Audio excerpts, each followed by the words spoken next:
Hey, well, welcome everyone. It's good to be here and to be a part of this wonderful, wonderful conference. Thank you, Tiara, for the last session. Really appreciated your what you had to say, I really got a lot out of it. So thank you very much.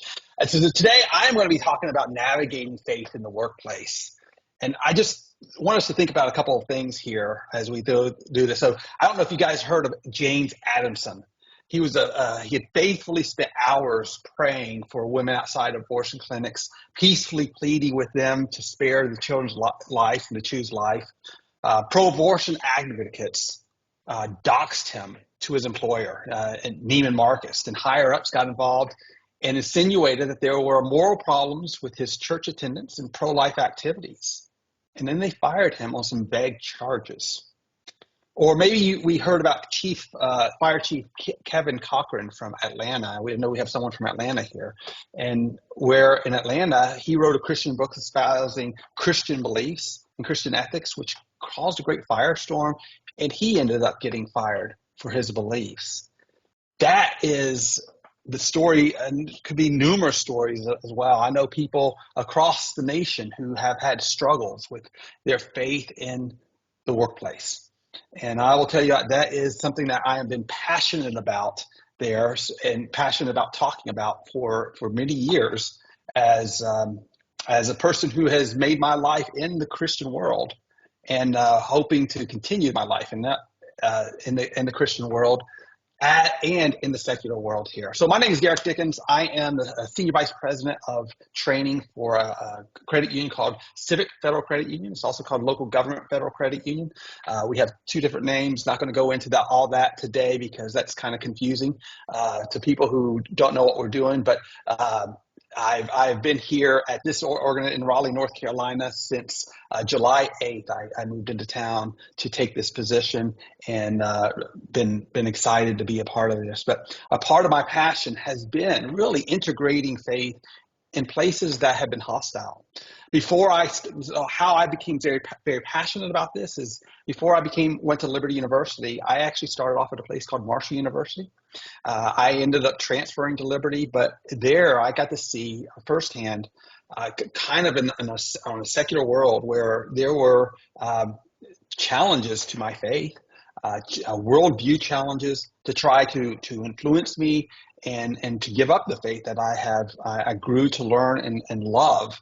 And that was a challenge for me. And so those are some of the things that I have had to deal with, but also in the business world, as I've risen up in the ranks with organizations that I've been a part of. And I want to say right away, if I use any illustrations, none of them have to do with my current employer. I just want to say that. And I do have to say this just because of my position, that all my opinions are mine. It doesn't reflect my employer at all. But it's been a challenge through the years to live out a Christian life, faithful to God in what we do. So it's been a challenge because there's so much coming at it. But hey, here I've got a first question, and I would love for you guys to use the chat for this. And that is, if I can advance the slide here. Okay, poll. Do you think it is more challenging to live as a Christian workplace today than it was 40 years ago? So yes or no, do you think it is more challenging to live as a Christian today than it is 40 years ago? So Marcus says yes. Evan says yes, definitely. Walter says yes. Yeah, so a lot of yeses there. If we had to look at that, it definitely seems like we are in a majority. And I would say in some ways that's very true. Now, I'm not saying throughout all of history that's always been true, because we do know that we had martyrs in the early centuries, right? We do know that to be a Christian at certain times meant you were probably going to die. And there's some places around the world that's still true. So I don't want to minimize that. But at the same time, in our American context, 40 years ago, which puts us in the 1980s, the center of at that time, Ronald Reagan was president, it definitely is a challenge. And it's a challenge that we face. We face tremendous headwinds today. And so there are several workplace challenges. I kind of mentioned some at the beginning, like a web designer's right not to promote a view of marriage that they don't hold. That was the 303 creative case. that we saw. We saw have that went all the way to the Supreme Court last year. Counselors and therapists is currently are asking the Supreme Court of the United States, can they be defended if they view marriage as between one man and one woman? And even a therapist going into a counseling room is being restricted by what our government says.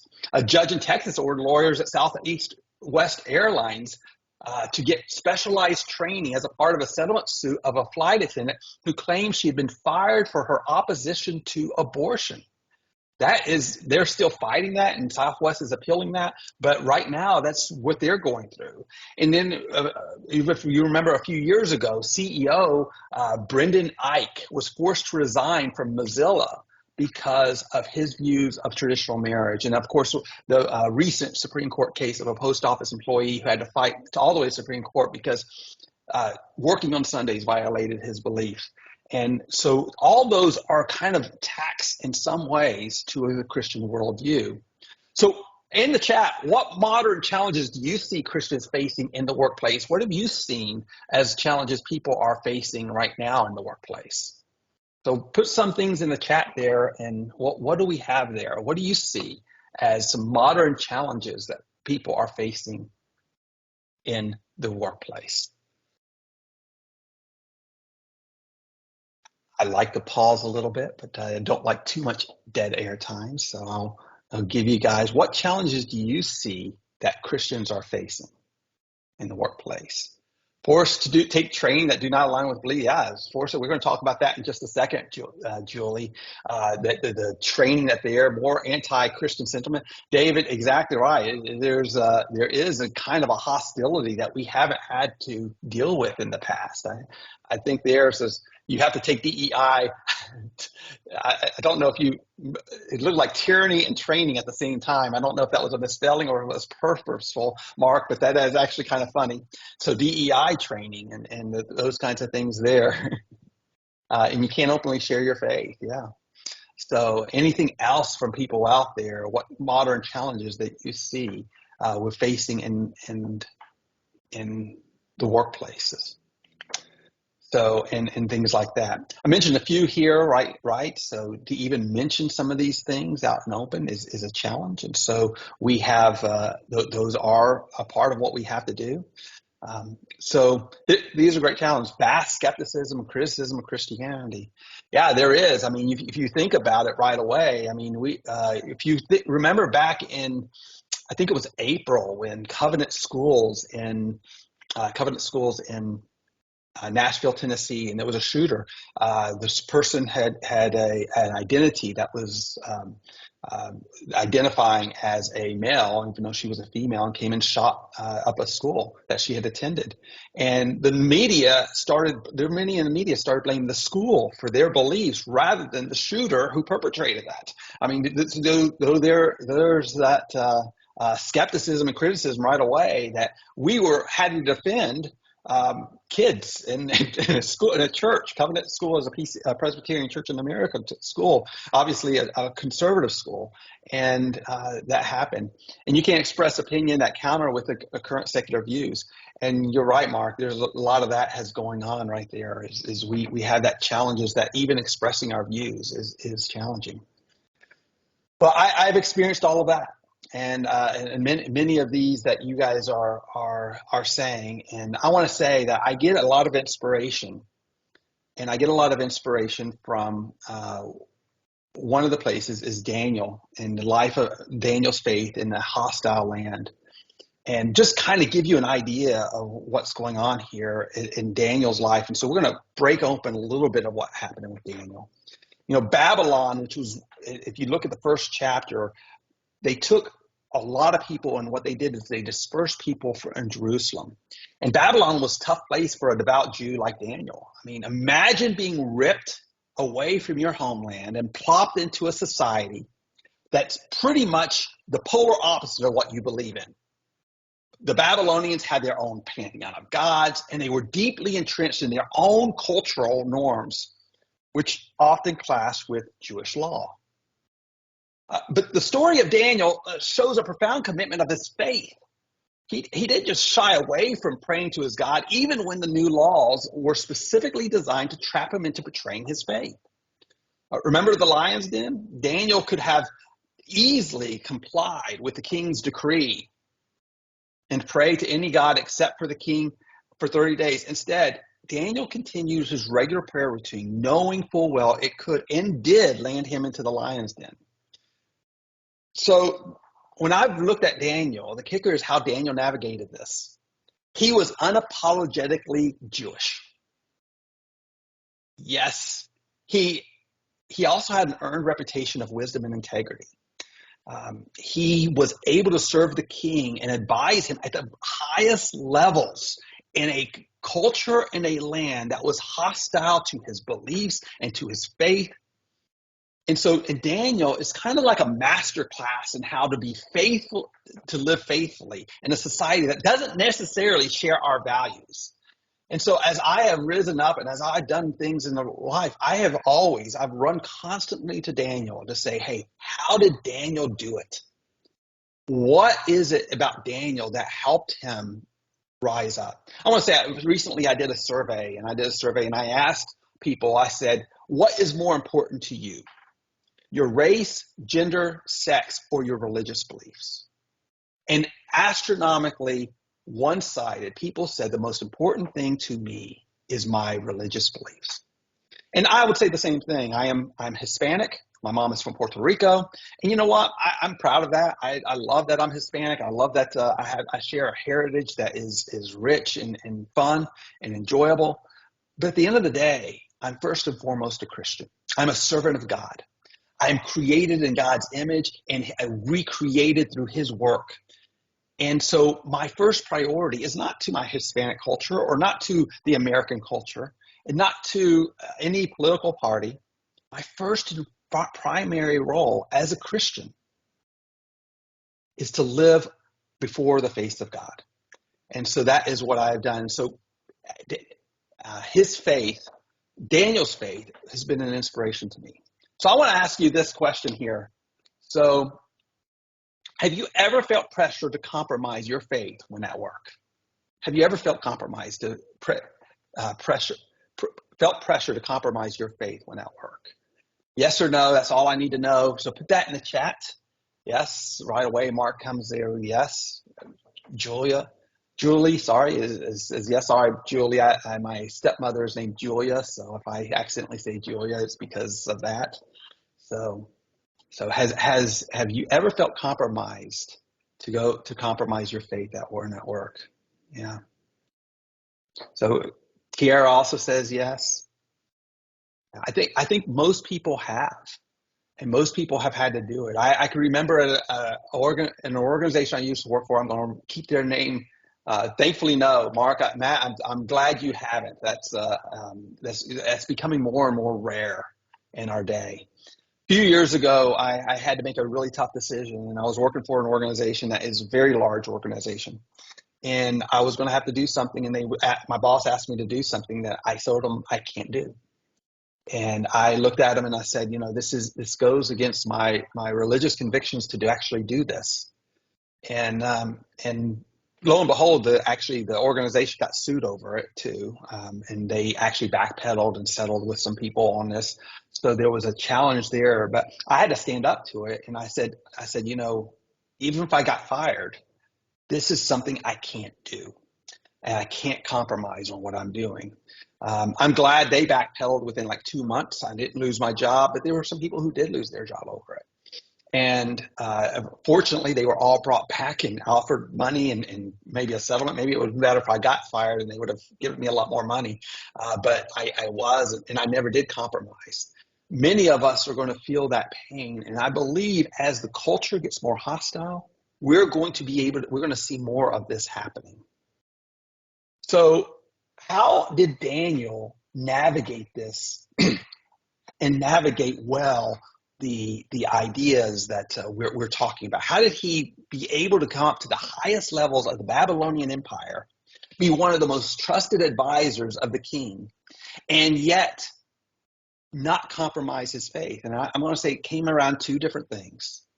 Is Daniel was known for his wisdom and integrity.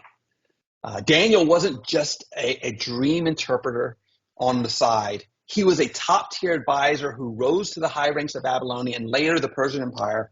His wisdom went beyond personal insight. He developed a cadre of wise men and advisors throughout the land, effectively extending his positive influence in governance and decisions. It's like he had a knack for not just being wise himself, but also instilling wisdom in others and creating a ripple effect that benefited the entire kingdom. One of the challenges I want to challenge you guys with, those who are working in the workforce, is really, before we go into any battle, we have to think about wisdom. And I'm going to talk a little bit about wisdom here in just a second and what that entails. But wisdom is something in not only what we do, but how we do it is important. I don't think Daniel was trying to find every little thing that he's going to attack and everything that compromised his faith that he was going to go and attack. But he was willing to stand on certain issues and die on those issues. And he was willing to stand on certain issues. And some issues he knew he couldn't address. And we're going to talk about those there. But the second one is integrity of faith. Beginning of chapter 1 of Daniel, what we know about him is that despite everything that was going on, Daniel kept the law of God. And his integrity was rock solid.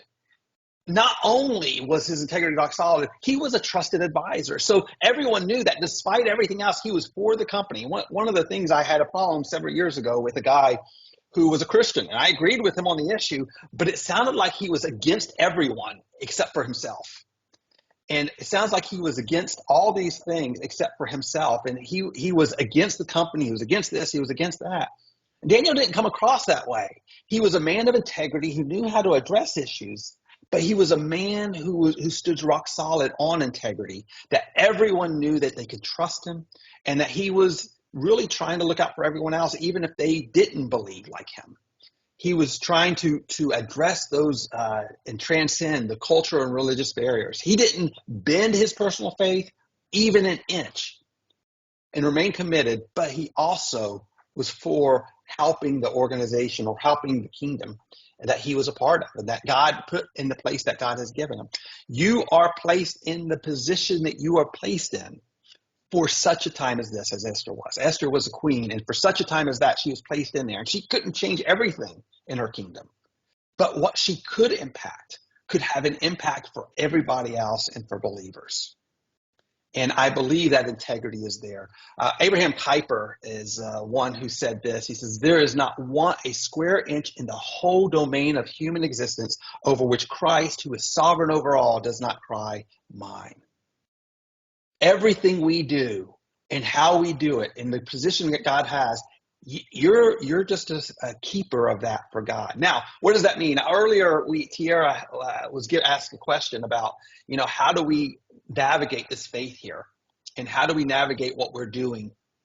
And how do we make sure that we are living according to life as a Christian? And how do we witness?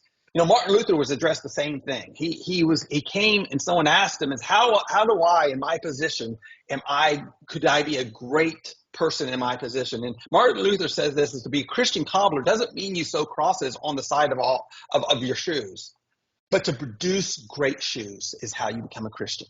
To produce shoes that glorify God and exalt him for everything. That's how you become a Christian cobbler. How am I a great person as a senior vice president of training for my organization? Is I produce great training materials and great solutions for our organization. That's the first way I witness to my people. And when people see that, they call you and they knock on you and they say, "Hey, we want you to input more." And soon they learn about your faith because they're impressed by your integrity and they're impressed by your wisdom. Daniel got a hearing because he was so good at what he did and he was so wise in how he did it, that when it came time to compromise, his faith exemplified what he was trying to say. And everyone saw his faith even greater than if he would just start off with, let me tell you the everything about Christ. No, he became first a great advisor, and then his Christian witness flourished. So there are ways in which modern culture tries to do this. And so all I want to talk about is we need to first understand how how the world tries to combat and tries to help us compromise our faith. And the first thing we see in Daniel that happens was isolation. And so one of the first things that people do is to isolate others. If you remember the early Babylonians did to those whom they captured, they isolated all the Israelites by scattering them, and they included and inculcated them in the culture of the Babylonians. And for the most part, it worked. Isolation is key to change. And if you look at our things, we're challenged to be isolated. You hear the statements, history will judge you, all right? Meaning that history is going to show us as being wrong. Or we get one-sided reports on data that we don't get the other side, and our businesses do this. I had in a previous organization, I had to edit this major communication that we were going out, and the communication had all these data and statistics from a survey, from a research that was done. And I looked up the research. I went to the research and I found out that that data was wrong. And it was wrong because it misquoted the academic article that was done. And I went to my organization and I went to the people who were putting out the organization. I said, hey, I just want to let you know, here's the research article. Here's what we have. And this data kind of skews the data to make it look like that people with Christian values are really so much in the minority and are on the losing side of this. And I pointed out the data was wrong. I remember being told by this organization, this is not my current organization, they said, well, we don't care, we're going to run with the data anyway. Because what it pointed is it isolated people with views like ours. And it isolated us and made us feel like that we were so much in the minority and on the wrong side of this, that we shouldn't even combat it because all the data shows something else. By the way, those data I see on all these websites out there, it's being reported. I've read the academic article and it's not what it said. They may isolate you by not mentioning it or ignoring other views or stereotyping or belittling your views. All are ways the culture seeks to isolate you, seeks to demean you, seeks to do whatever. But what we need is people like Shadrach, Meshach, and Abednego. Or Daniel, and despite the isolation, he was able to foster foster his faith in isolation. So on this, have you ever felt isolated at school or at work because of your faith? Anyone out there? So yes or no on this? Yeah, one-sided data, Julie said, yes. By the way, so as you answer the question, I'll read your comments there. Even in a place where you can't share explicitly, you can show by example. Yeah, I find people notice that, ask what's different with you and then shut the door.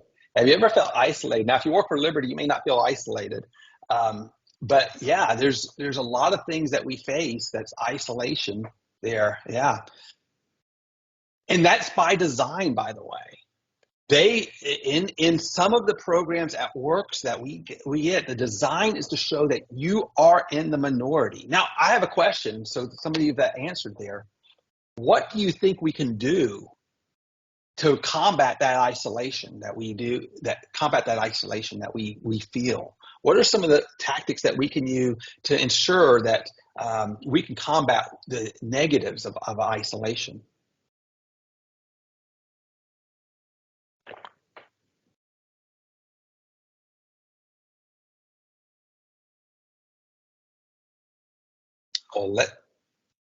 What you can do is events like hey, Julie, exactly.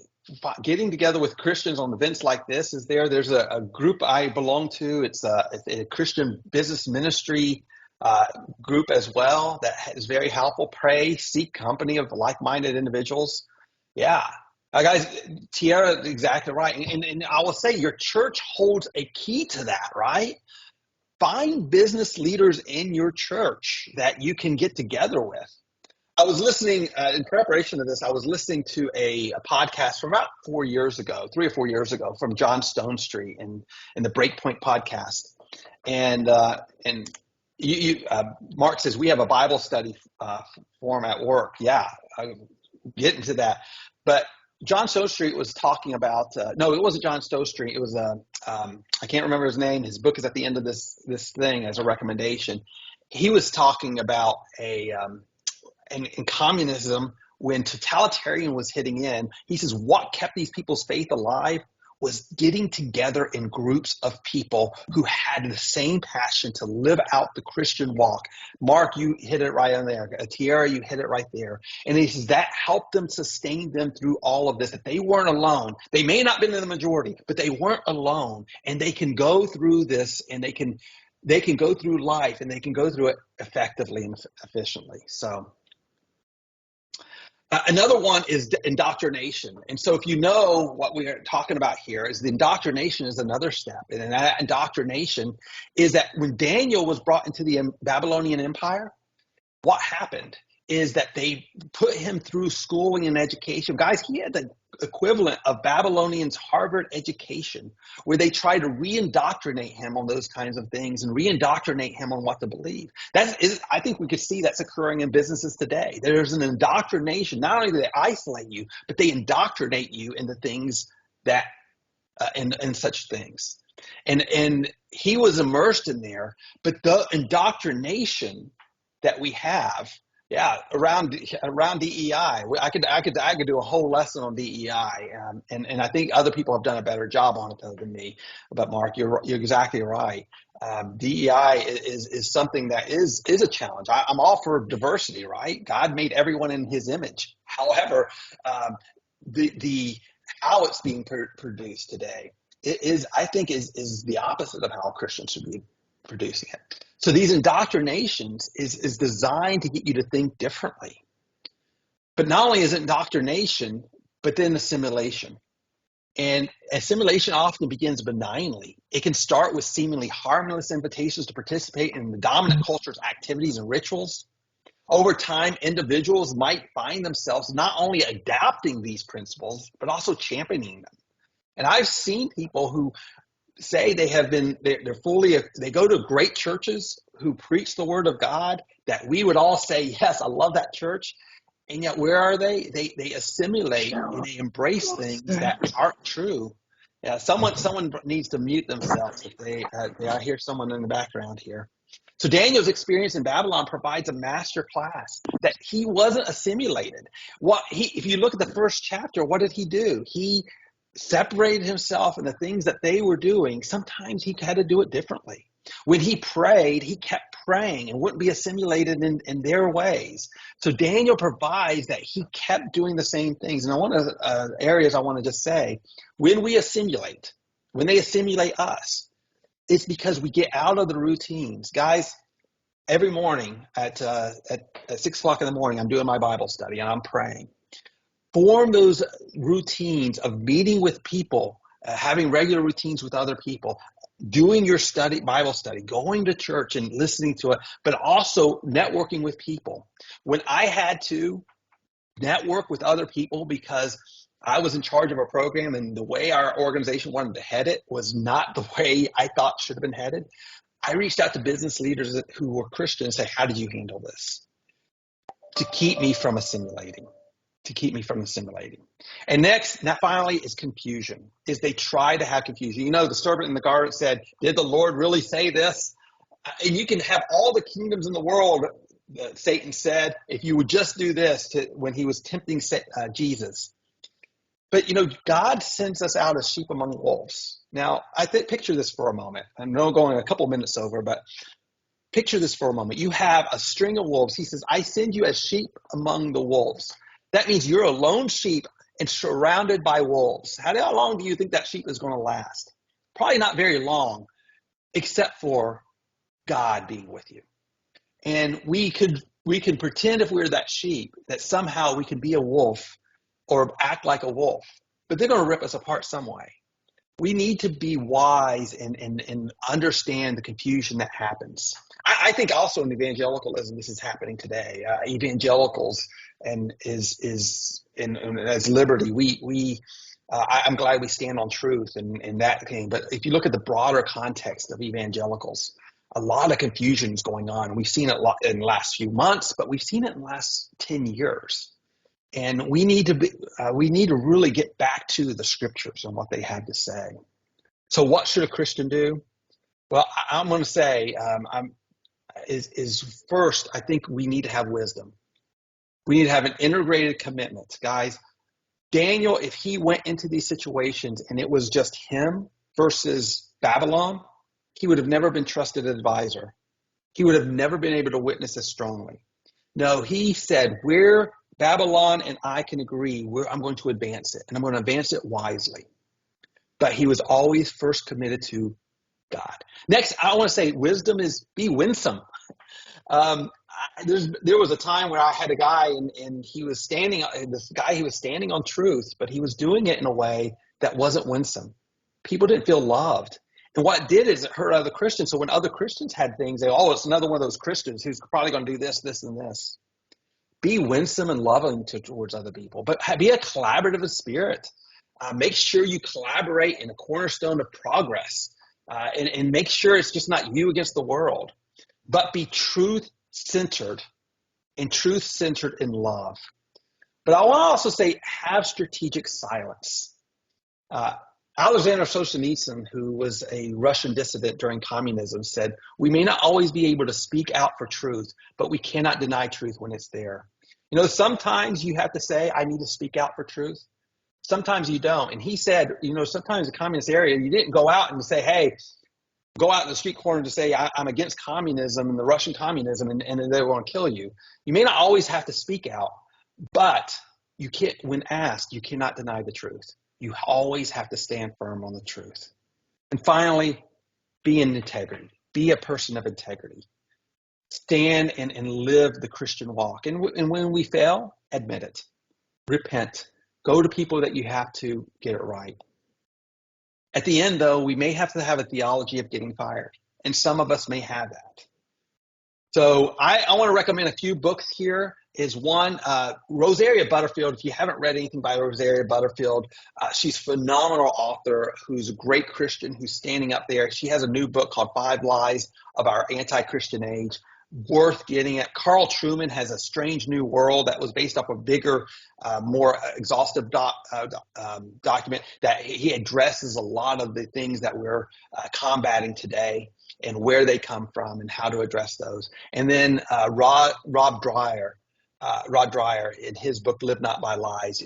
Most people know him by The Benedict Option, but that's a great little book if you want to. You'll get these slides in just a second.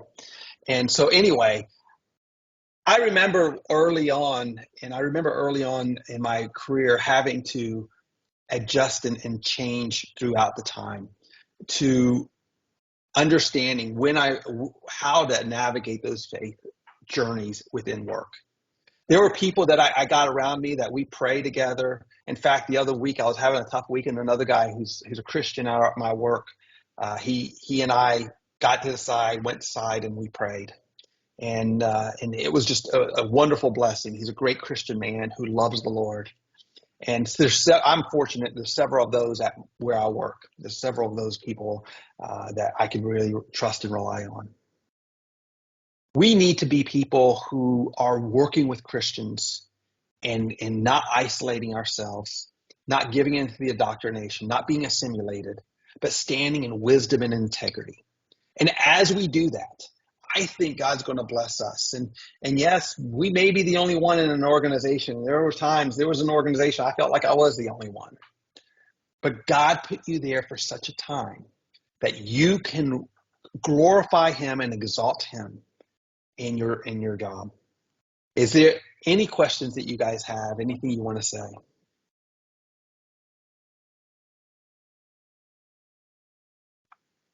This is Julie. No, I really am appreciating everything you're sharing here. I mean, even the books I don't know if they're available audio, but I don't know about you guys, but traveling and driving to work and commuting, and it's nice to have something to, help you ground you in the day. But Mhm. thank you. Thank you. I placed in, you can access my slides right away by that link and everything. I put a lot of comment in the notes. So if you read the notes, you can see what is there. And so love to connect with you all on LinkedIn. Thank you guys very much for this. And if you ever want to reach out or want to bounce ideas off of me, I will tell you, dealing with these almost every single day. This has become a passion. So thank you guys very much, and I appreciate it.